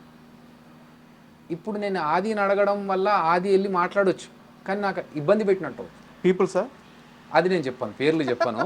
అర్థమైందండి. సో మనకు ఇప్పుడు ఆది నాకు ఒక గ్రాటిట్యూడ్ చూపించినంత మాత్రాన, ఆది నేను పిలిచినప్పుడు రెస్పాండ్ అయినంత మాత్రాన ఆది నాకు ఇది చెయ్యి అది చెయ్యి అని చెప్పి అడగడం అనేది నాకు కరెక్ట్ కాదనిపిస్తుంది. ఎవరైనా సరే నేను ఇప్పుడు ఈవెన్ ఆదిని కూడా ఏంటంటే నీకు ఫ్రీ ఉన్నప్పుడు ఆది అని అడుగుతాను తప్ప, ఆది నువ్వు వచ్చి ఇది చేసి పెట్టమ్మా నాకు అది చేసి పెట్టమ్మా అని అడగడం అనేది ఇబ్బందులు పెట్టడం నాకు ఇష్టం ఉండదు. అంతే తప్ప మన సినిమాలో కూడా నిజంగా చెప్పాలంటే మీరు చూడండి 7th రోజు చూస్తే మీకు అర్థమవుతుంది, ఆది చేయగలిగేంత పెద్ద క్యారెక్టర్స్ లేవు. అలాగని చెప్పేసి నేను తీసుకొచ్చి ఆది నువ్వు చెయ్యి అంటే చిన్న క్యారెక్టర్నే చేస్తాడు, కానీ నేను దాన్ని అడ్వాంటేజ్గా తీసుకున్నట్టు అవుతుంది. అలా తీసుకోవడం నాకు ఇష్టం. అంటే ఎందుకు అడిగానంటే ఈ క్వశ్చన్, ఈ 9 నెలలు 10 నెలల కాలంలో మీరు ఎంత స్ట్రగుల్ పడ్డారో ఈ 2-3 రోజుల్లో తెలుసుకున్నాను నేను. చాలామందికి ఫోన్లు చేస్తే కొంతమంది ఏమో బడ్జెట్ గురించి మాట్లాడకుండా వచ్చి షూట్ చేశారు. వీళ్ళు ఖచ్చితంగా నా మనుషులే కదా, వచ్చి హెల్ప్ చేస్తారు కదా, నాతో కష్టంలో పాలు పంచుకుంటారు కదా అనుకున్న వాళ్ళు ఈ రెమ్యునరేషన్ అయితే నేను చేయను. యాక్చువల్గా అది చెప్పేసి చేశారా? అయిందండి. నాకు ఇప్పుడు మన టేస్టీ తేజ కావచ్చు, ఇమాన్యుయల్ కావచ్చు, అప్పారావు గారు, వీళ్ళందరూ కూడా చిన్న చిన్న క్యారెక్టర్స్ అయినా కూడా షూట్ ఉంది ఇలా పలానారు అంటే నేనేం చేశాను అలాగే సేమ్ థింగ్, ఇలా అడ్వాంటేజ్గా తీసుకోవద్దు అనే ఉద్దేశంతో మా ప్రొడక్షన్ మేనేజర్తో మాట్లాడించి ఎంత బడ్జెట్ ఉంది ఏంటి అన్నీ క్లియర్గా చెప్పండి ఫస్టే, ఇక్కడికి వచ్చిన తర్వాత మళ్ళీ వాళ్ళు ఫీల్ అవ్వద్దు అని చెప్పి మాట్లాడిస్తే ఇమ్ము కావచ్చు, తేజ కావచ్చు, వీళ్ళంతా ఏంటంటే బడ్జెట్ గురించి పక్కన పెట్టండి అన్న, అభియాన సినిమా మేము వచ్చి అన్న వీళ్ళు. ఇంకొక పర్సన్ ఏంటంటే అతను చాలా పాత పరిచయం, ఆయనకు ఫోన్ చేసి ఇలా మంచి క్యారెక్టర్ ఉందండి మీరైతే బాగుంటుంది సూట్ అవుతారు ఆ క్యారెక్టర్కి అంటే, అయ్యో అభి గారు మీరు కోవిడ్ టైంలో నాకు హెల్ప్ చేశారు, ఆ మాత్రం చేయలేమా, ఇంకా మనోళ్ళు కూడా ఉన్నారు తీసుకొస్తాను నేను అంటే, అట్లాగని చెప్పి ఫ్రీగా అడగట్లేదండి, మీకు బయట ఇచ్చేదానికంటే కొంచెం తక్కువ ఇవ్వచ్చు కానీ రెమ్యునరేషన్ మాత్రం పక్కాగా ఉంటుంది అని చెప్పి మాట్లాడితే, ఓ తప్పకుండా అది అన్నారు. కట్ చేస్తే మా మేనేజర్ ఫోన్ చేస్తే, లేదండి ఇంత బడ్జెట్ అయితే నేను రాను, అంత బడ్జెట్ అయితే వస్తాను అని అన్నారట. నాకు నమ్మబుద్ధి కాలేదు. అరే ఉండదే అలా, ఆయన మొన్న నాతో మాట్లాడినప్పుడు ఇవన్నీ కాదే, నేను ఇంకో కొంతమందిని తీసుకొస్తాను మన కోసం హెల్ప్ చేసే వాళ్ళని సపోర్ట్ చేసే వాళ్ళని అన్నారని చెప్పి మా డైరెక్షన్ డిపార్ట్మెంట్ పర్సన్కి మా ఫ్రెండ్కి చెప్పి ఒకసారి కనుక్కో, ఎందుకంటే మధ్య మధ్యలో వీళ్ళు ఏమన్నా మిడిల్ మ్యాన్ వీళ్ళు మేనేజర్స్ కానీ వీళ్ళు ఏమన్నా కొంచెం వాళ్ళ పర్సన్స్ని పెట్టడానికి చేస్తూ ఉంటారు కదా, అలాంటిది ఏమైనా ఉందా, లేకపోతే మనం రాంగ్ విన్నామా, అతను రాంగ్ పర్సనా తెలుసుకో అంటే, అతను ఫోన్ చేసి అన్న అతను అదే అంటున్నాడు, బడ్జెట్ ఇంత అయితే తప్పరా అని అంటున్నాడా. అదేదో నేను అడిగినప్పుడు చెప్తే అయిపోయేది కదా, ముగ్గురు మాట్లాడాల్సిన అవసరం రాకుండా. కోపం రాలేదా? కోపం రాలేదు. అంటే మనం నమ్మిన వ్యక్తి ఇప్పుడు అన్ని మాటలు మాట్లాడకుండా సరే నేను చేయను అంటే అయిపోయేది. ఓకే అనుకున్నాను అంతే. ఓకే ఇలా కూడా ఉంటారా మనుషులు. పేరు చెప్తారా? పేరు వద్దులేండి, ఎందుకు ఆయనకు ఎందుకు డ్యామేజ్ అవుతుంది. అండ్ జబర్దస్త్ రిలేటెడ్ పర్సన్ కాదు, బయట పర్సన్. సో అంటే ఓకే ఆయన రిక్వైర్మెంట్స్ ఏమున్నాయో మనకు తెలియదు. బట్ ఈ ముసుగులో గుద్దులాటలు ఎందుకు? ఫస్ట్ నేను చేసినప్పుడు అయ్యో మీరు నాకు అప్పుడు హెల్ప్ చేసి, నాకు నిజంగా గుర్తులేదు నేను ఎప్పుడు హెల్ప్ చేశాను అనే విషయం, మీరు అప్పుడు అలా చేశారు నాకు, నేను తప్పకుండా రుణం తీర్చుకుంటాను, అది ఇదన్న మాట్లాడాల్సిన అవసరం లేదు. డైరెక్ట్గా నాకు కుదరదు సార్, నేను షూటింగ్లో బిజీ ఉన్నా అంటే నాకు అయిపోతుండే. But okay. అయితే ఈ పీరియడ్లో మీకు మనుషుల చాలా అర్థమైపోయింది. అంటే ఇప్పటివరకు యాక్టింగ్ చేస్తున్నప్పుడు కానీ జబర్దస్త్లో ఉన్నప్పుడు కానీ నా స్కోప్ అంతవరకే ఉండేది. జబర్దస్త్ రిలేటెడ్ పర్సన్స్తోనే నేను మాట్లాడడం, కలవడము, ప్లస్ నా పని నేను చేసుకొని వెళ్ళిపోవడము, మిగతా విషయాల్లో నేను పెద్దగా పట్టించుకునేవాని కాదు. ఎప్పుడైతే ఈ సినిమా విషయాల్లోకి వచ్చి 24 క్రాఫ్ట్స్తో నేను కొలాబరేట్ అయ్యి వర్క్ చేస్తున్నామో, డిఫరెంట్ పర్సన్స్ని కలుస్తున్నామో, కొంతమంది తత్వాలు ఏంటో తెలుస్తున్నాయి. కొంతమంది అంటే ఓకే ఇదే కరెక్ట్ ఏమో, అంటే మనం అందరూ మనవాళ్ళు మన కోసం అని చెప్పి మనం ఆలోచిస్తాం, కానీ బయట సమాజం అలాగే ఉంది, అలాగే చేయాలేమో అనేంతగా అర్థమవుతుంది అన్నట్టు సిచ్యువేషన్స్ చూస్తుంటే. బట్ అంటే అందరూ అలా ఉన్నారని మనం మారడం కరెక్ట్ కాదేమో. సరే ఇంక మనం చేయగలిగేది ఏమన్నా చేయగలిగేది ఏంటి? అండ్ నాగేశ్వరరావు గారిని మీరు ఇమిటేట్ చేసినట్టు అంటే 100% స్ట్రైక్ రేట్ అంటారు కదా, అలా థ్యాంక్ యూ సో మచ్. ఇక ఎవరు చేయలేరు నాకు తెలిసి. అచ్చు బుద్ధినట్టు దింపేస్తారు. Thank you so much. ఎప్పుడైనా సరే ఆ విషయంలో నాగార్జున గారు మిమ్మల్ని కలిసినప్పుడు అవి బాగా చేసావు, అవి మరీ కొంచెం ఎక్కువ చేసావు, ఇట్లాంటి కామెంట్స్ ఏమన్నా చెప్పారా? నాగార్జున గారి దగ్గర నుంచి ఎప్పుడు పెద్ద డిస్కషన్ రాలేదు. అంటే నేను కలిసిన ఈ బిగ్ 4 యాక్టర్స్లో తక్కువగా కలిసింది నాగార్జున గారిని. వెంకటేష్ గారిని కలిశాను, ఆయన నేను చూస్తానమ్మా మీ కామెడీ షో అని చెప్పి ఆయన బాగా అప్రిషియేట్ చేశారు. ఓకే. బాలకృష్ణ గారితో మాట్లాడినప్పుడు ఆయన బాగా అప్రిషియేట్ చేశారు. బాలకృష్ణ గారు చూస్తారు జబర్దస్త్? ఆయన ఒకసారి రోజా గారు ఫోన్ చేసి ఒక షో మా జబర్దస్త్లోనే ఒక సెక్షన్ ఉండింది, రోజా గారు ఫోన్ చేసి మాట్లాడి ఇక్కడ మా టీం లీడర్స్ ఉన్నారండి పలకరించండి అంటే హాయ్ అభి బ్రో అన్నారు ఆయన. అక్కడ నుంచి నాకు ఫ్యూజులు ఎగిరిపోయినాయి, అమ్మా నా పేరు తెలుసా ఆయనకి అని చెప్పి. సో వీళ్ళందరూ మాట్లాడిన దానికంటే నాగార్జున గారితో నా ఇంటరాక్షన్ ఎప్పుడు ఇంత ఎక్కువ లేదు. బట్ నా అదృష్టం ఏంటంటే నేను నాగేశ్వరరావు గారి ముందే పర్ఫామ్ చేశాను. సో ఎప్పుడైతే ఆయన ముందు పర్ఫామ్ చేశానో ఆయన నాకు అప్రిషియేట్ చేసి ఒక మొమెంటో ఇచ్చారు, అది నాకు అచీవ్మెంట్. అన్నా ఒక్కసారి నాగేశ్వరరావు గారు అయితే నేను ఒక పని చేస్తా, పర్ఫెక్ట్గా ఈ ఇమిటేషన్లా కాకుండా ఒక సిచ్యువేషన్ చెప్తా మా ఇద్దరి మధ్యలో జరిగింది. నేను అప్పుడు ఇంకా కాలేజ్ చదువుకుంటున్న రోజుల్లో నాగేశ్వరరావు గారు త్యాగరాయ గాన సభకి గెస్ట్గా వచ్చారు. మనకు ఆర్టిస్టు లోపల నుంచి తన్నుకు వస్తూ ఉంటాడు కదా, సో నేను కూడా రెగ్యులర్గా త్యాగరాయ గాన సభకి వెళ్ళేవాడిని, ఏదన్నా నాకు బెనిఫిట్ అవుతుందేమో, అక్కడ ఎవరన్నా పరిచయాలు పెరుగుతాయేమో అని చెప్పి. సో ఒకసారి వెళ్ళి నాగేశ్వరరావు గారు మంచి ధోతి కట్టుకొని ప్రాపర్గా ఏమంటారు దాన్ని, ఓల్డ్ మూవీస్లో ఒక పెద్దరికం సినిమాలు ఉంటాయి కదా ఆ టైప్లో ఆయన వచ్చారు. చూడంగానే దండం పెట్టుకునే టైప్. సో ఆయన రాగానే నేను కొంచెం అందరినీ పాస్ చేసుకుంటూ ఫస్ట్ ఫ్రంట్ సీట్లో ఉన్న ఆయన దగ్గరికి వెళ్ళి దండం పెట్టుకొని, సార్ మీలాగా ఒక మంచి యాక్టర్ అవ్వాలని నన్ను ఆశీర్వదించండి సార్ అన్న. కాళ్ళు బొక్కి రచ్చబాత్రారా ఆర్టిస్టులు ఎవరబ్బా, ఫ్యూజ్లు ఎగిరిపోయినా నాకు. అరే నేను ఏమన్నాను అనుకున్నాను, కానీ తర్వాత నాకు అర్థమైంది కరెక్టే కదా, కాళ్ళు మొక్కి ఈ మస్కాలు కొట్టడం వల్ల ఆర్టిస్టులు ఎవరు అనేది ఆయన ఇంటెన్షన్ అని చెప్పి. సో అది నాకు బాగా స్ట్రైక్ అయింది, కాళ్ళు మొక్కినంత మాత్రాన ఆర్టిస్టులు ఎవరమ్మా అన్నారు, ఇప్పుడు నేను ఆర్టిస్ట్ అయ్యి ఎలా చూపెట్టాలి అని. నేను ఎప్పుడైతే ఒక స్టేజ్ ఈవెంట్లో యూఎస్లో ఆయన గెస్ట్గా వచ్చారు, నా పర్ఫార్మెన్స్ ఇప్పుడు ఆయన ముందు చేయాలి, ఆయన ఏమంటారో తెలియదు, ఏ పర్ఫార్మెన్స్ అంటాడేమో, నాకు భయం వేసింది. ಅದು పర్ఫార్మెన్సు నువ్వు ఆర్టిస్టు ఏంటి నాకు ఎందుకిదత్తా అంటే ఆ భయంతోనే ఫస్ట్ ఆయనకు రిక్వెస్ట్ చేస్తాను స్టేజ్ మీద నుంచే, సార్ నేను పర్ఫామ్ చేస్తాను, అందులో మీ పర్ఫార్మెన్స్ ఉంటుంది, నాగార్జున గారి పర్ఫార్మెన్స్ ఉంటుంది, మీకు ఒకవేళ ఎక్కడైనా అభ్యంతరం అనిపిస్తే జస్ట్ ఇలా చెయ్యి ఇక్కడ మీరు కూర్చున్న చోటు నుంచి చెయ్యి ఎత్తండి, నేను చూస్తుంటాను, ఆపేస్తాను సార్ అక్కడికి అన్న. ఓకే అన్నీ అన్నారు ఆయన. ఇంకా స్టార్ట్ చేశాను, పర్ఫార్మెన్స్ అంతా అయిపోయి స్టేజ్ మీదకి వచ్చి బాగా చేశారు అన్నారు ఆయన. అమ్మ నాకు పెద్ద అచీవ్మెంట్. ఆయన చేతుల మీదకి వెళ్ళి మూమెంటో తీసుకున్నాను, అది ఇప్పటికీ ఇంట్లో ఉంది, ఆ ఫోటో ఇంట్లో ఉంది. ఆయన చనిపోయినప్పుడు మాత్రం చాలా బాధ అనిపించింది, ఆయన భౌతిక కాయం దగ్గరికి వెళ్ళి. ఎందుకంటే జబర్దస్త్లో అభి అనగానే మీరు అన్నట్టుగా నాగేశ్వరరావు గారిని పర్ఫెక్ట్గా ఇమిటేట్ చేస్తాడనే పేరు. సో ఆ పేరు ఇంకా ఆయన చనిపోయిన తర్వాత ఒక డిస్కనెక్ట్ లాగా అనిపించింది. వెళ్ళారన్నా? వెళ్ళాను అంతమేతరికి.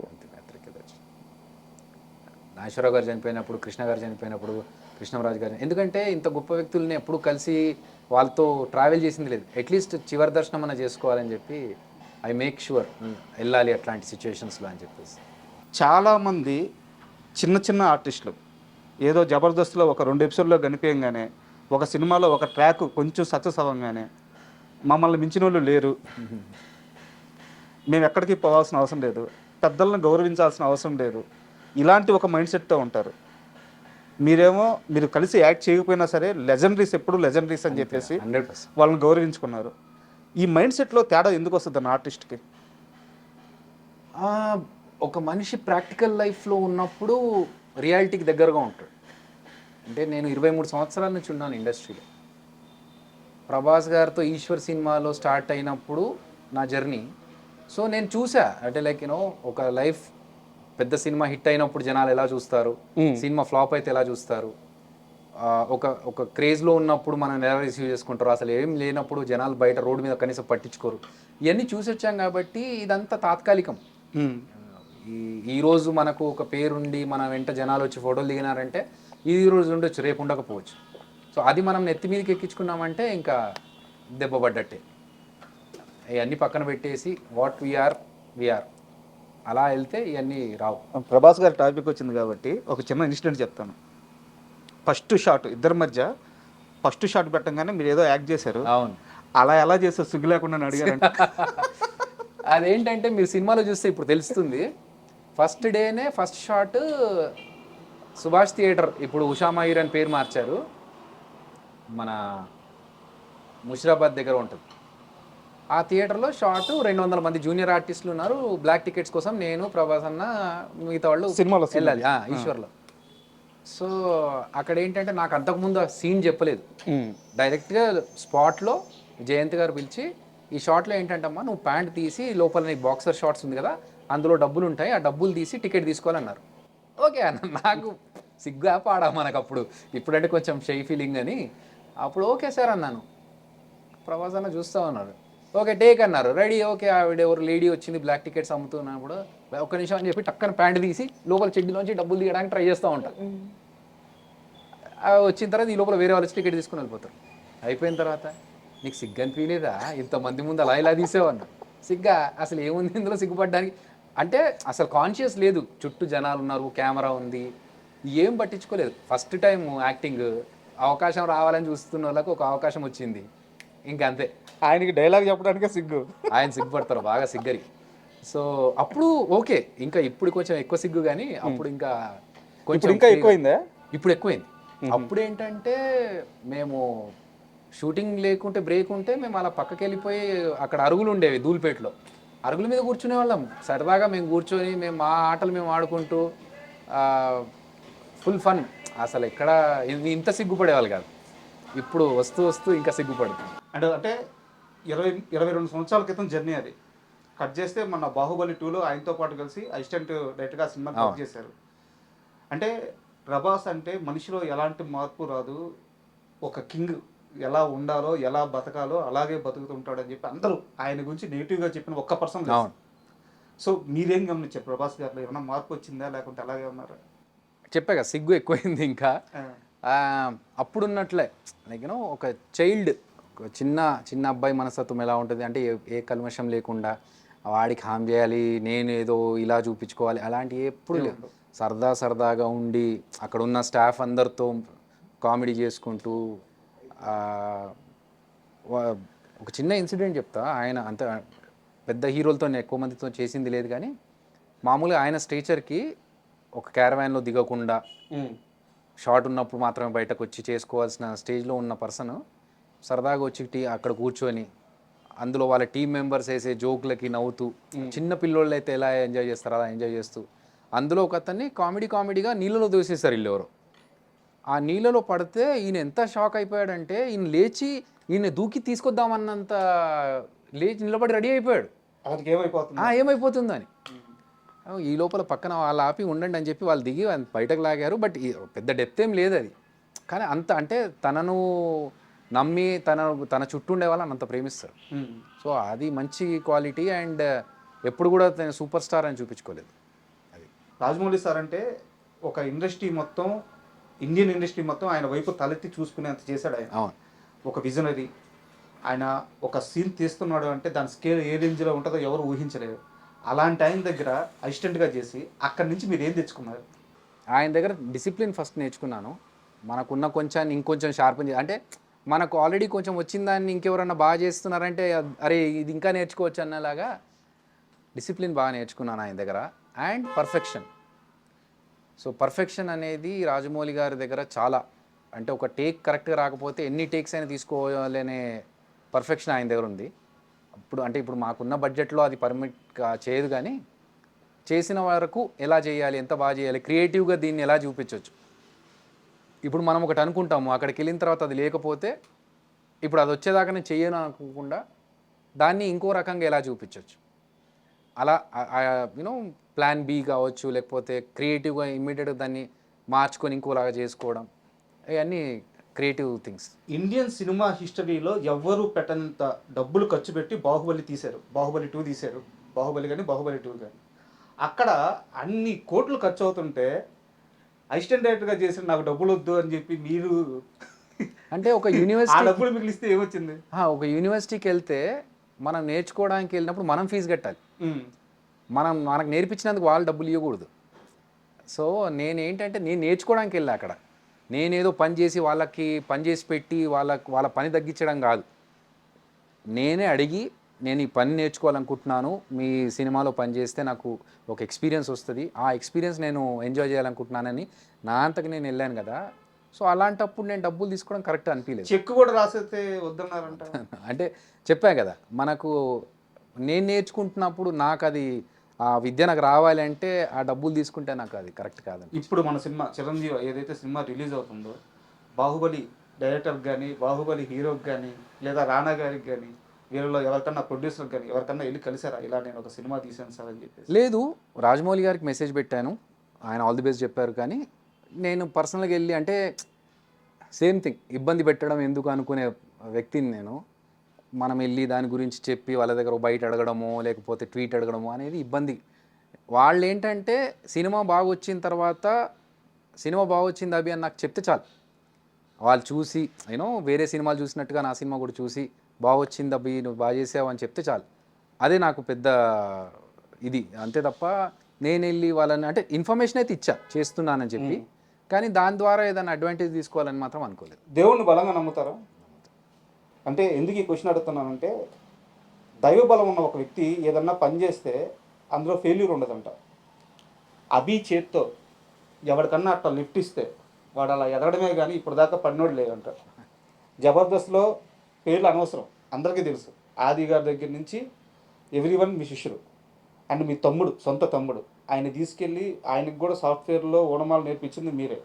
బయట మీరు ఎంతమందికి సహాయం చేశారో తెలుసు. మీ చేత్తో అన్నం పెట్టినా లేకుంటే మీ చేత్తో అవకాశం ఇచ్చినా జీవితంలో వాళ్ళు ఎక్కడికో వెళ్ళిపోతున్నారు. ఇంత మంచితనం లేకుంటే ఇంత మనుషుల మీద ఇంత ప్రేమ ఎలా సాధ్యమవుతుంది? It's not plan. మనకేంటంటే ఇప్పుడు నాకు ఎవరైనా హెల్ప్ చేస్తే నేను ఎంత హ్యాపీగా ఫీల్ అవుతానో, మనం ఇంకొకరికి హెల్ప్ చేస్తే వాళ్ళు కూడా అలా ఫీల్ అవుతారు కదా. ఇప్పుడు నాకు నేను స్టేజ్ మీద పర్ఫామ్ చేసి వెళ్ళి ఇంట్లో రిలాక్స్ అయిన పర్సన్కి జలదంకి సుధాకర్ గారు ఫోన్ చేసి నీ పర్ఫార్మెన్స్ చూశానమ్మా బాగుంది, సినిమాలో చేస్తావా అని చెప్పి అడిగి పిలిచారు ఈశ్వర్ సినిమాకి. సో అలా నాకు ఒక అతను లిఫ్ట్ ఇచ్చి ఆయన నా గురించి సినిమాలో ప్రమోట్ చేశారు కదా.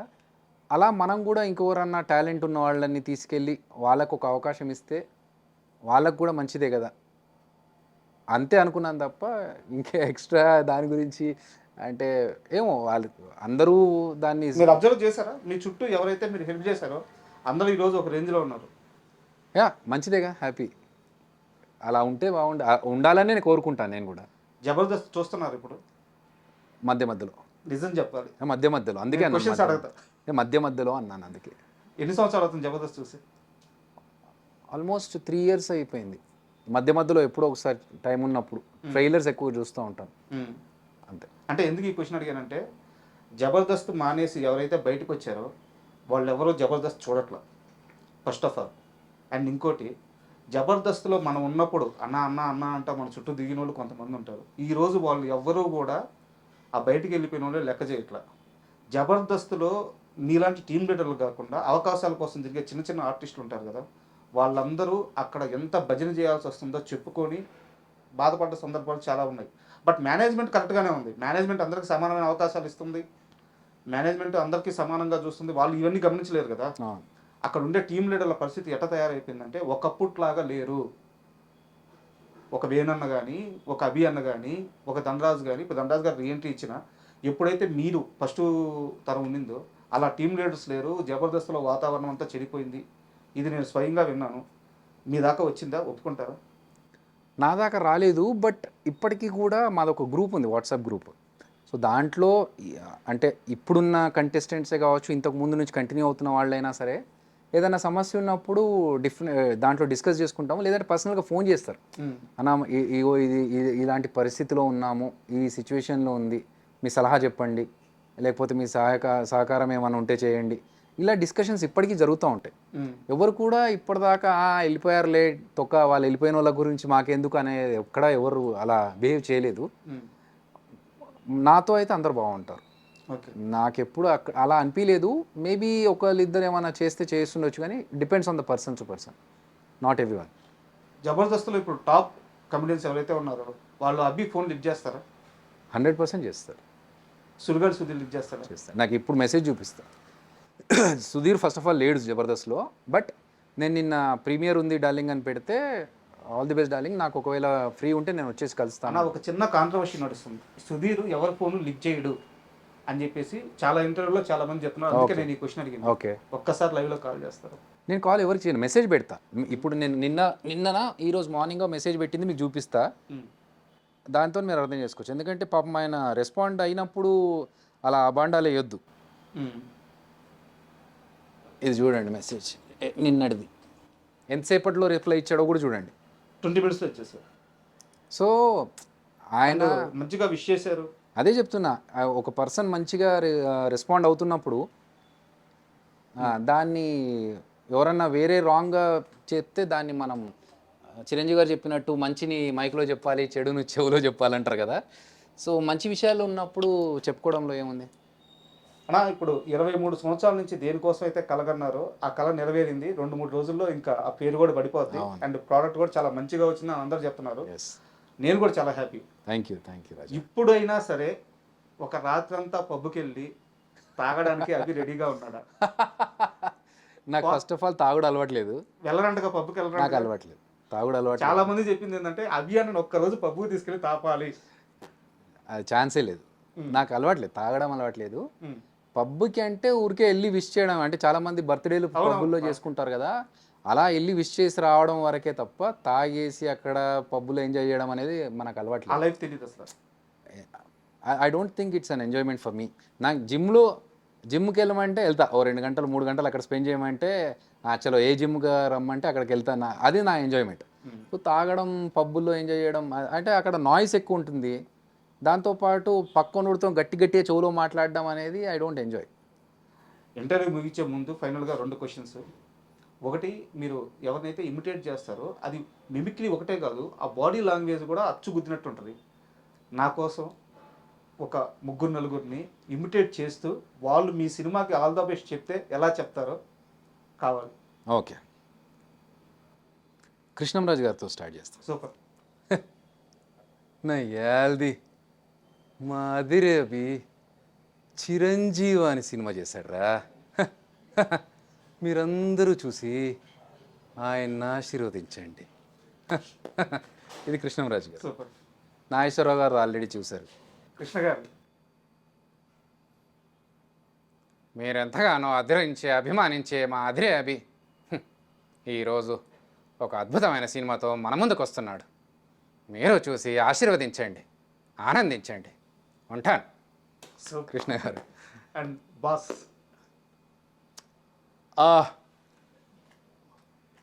మీరు చూస్తూనే ఉన్నారు, నేనంటే చాలా అభిమానం మా అభికి. మీరు కూడా జబర్దస్త్లో ఎలాగైతే ఆదరించారో, ఎంతగా అభిమానించారో అంతే అభిమానం ఈ సినిమాకు కూడా చూపించండి. అతనికి ఆల్ ది బెస్ట్ చెప్పండి. ఉంటా. సూపర్. అండ్ ఫైనల్గా మీ సినిమా గురించి ఆడియన్స్కి ఏం చెప్తారు ఒక్క వర్డ్లో, అండ్ ఎంత కాన్ఫిడెంట్గా ఉన్నారు? నేను నిన్న నైటే ఫుల్ మూవీ చూసాము, అంటే అన్ని సౌండ్ లెవెల్స్ అన్నీ చెక్ చేసుకోవడానికి. ఆహా కంటెంట్ హెడ్ మేము అందరం కూర్చొని చూసాము, చాలా కాన్ఫిడెంట్గా ఉన్నాము. రాజ్ తరుణ్ గారికి ఇమ్మీడియట్గా ఫోన్ చేసి, భయ్యా ఇది ఏదో ముఖస్థుతి కాదు, చాలా బాగా వచ్చింది సినిమా, చాలా హ్యాపీగా ఎంజాయ్ చేస్తున్నాము, ఆడియన్స్ కూడా డెఫినెట్గా ఎంజాయ్ చేస్తారు అని చాలా కాన్ఫిడెంట్గా ఉన్నాము. ఆడియన్స్కి ఏంటంటే చాలా సిన్సియర్గా, చాలా ఆనెస్ట్గా, నిజాయితీగా ఈ సినిమా చేశాము. మిమ్మల్ని ఎంటర్టైన్ చేయడానికి నేను ఎలా కష్టపడ్డాను, ఎంత ఎఫర్ట్స్ పెట్టి ఈ సినిమా చేశానని చూడడానికైనా ఈ సినిమా చూడండి. నేను జబర్దస్త్ టీమ్ లీడర్గా చేస్తున్న అదిరే అభి డైరెక్షన్ చేస్తే ఎలా ఉంటుంది, ఇటు చేయగలడా లేదా అని చెక్ చేసుకోవడానికైనా మీరు సినిమా చూడండి. మీకు నచ్చితే గనక ఇంకో నలుగురికి చెప్పండి. సినిమాని ఆశీర్వదించండి, నన్ను ఆశీర్వదించండి. Thank you. నా థ్యాంక్ యూ. అడగంగానే ఇంటర్వ్యూ ఇచ్చారు. అండ్ ఈ సినిమా సక్సెస్ తర్వాత మన ఇద్దరం ఇలాగే కూర్చొని మరో ఇంటర్వ్యూ చేయాలని మనస్ఫూర్తిగా కోరుకుంటున్నాను. And thank you and all the best. Thank you so much. Thank you so much.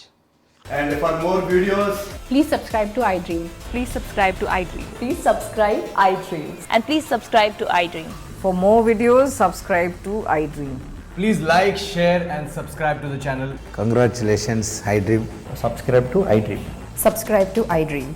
So subscribe to iDream Media. iDream ki iDream team andarki huge congratulations. Please subscribe iDream Media. Please subscribe to iDream. Subscribe iDream. Please subscribe to iDream. iDream అంటే నా కళల channel subscribe చేసుకున్న నోరు తిరుగుతలేదు. మీరైతే గంట గుర్తు కొట్టండి. For more such videos, please subscribe to iDream. Subscribe to iDream. Please subscribe to iDream. Please subscribe iDream Media. Please do subscribe to iDream. Please subscribe to iDream Media. For best entertainment and information, please subscribe iDream. And don't forget to subscribe to iDream.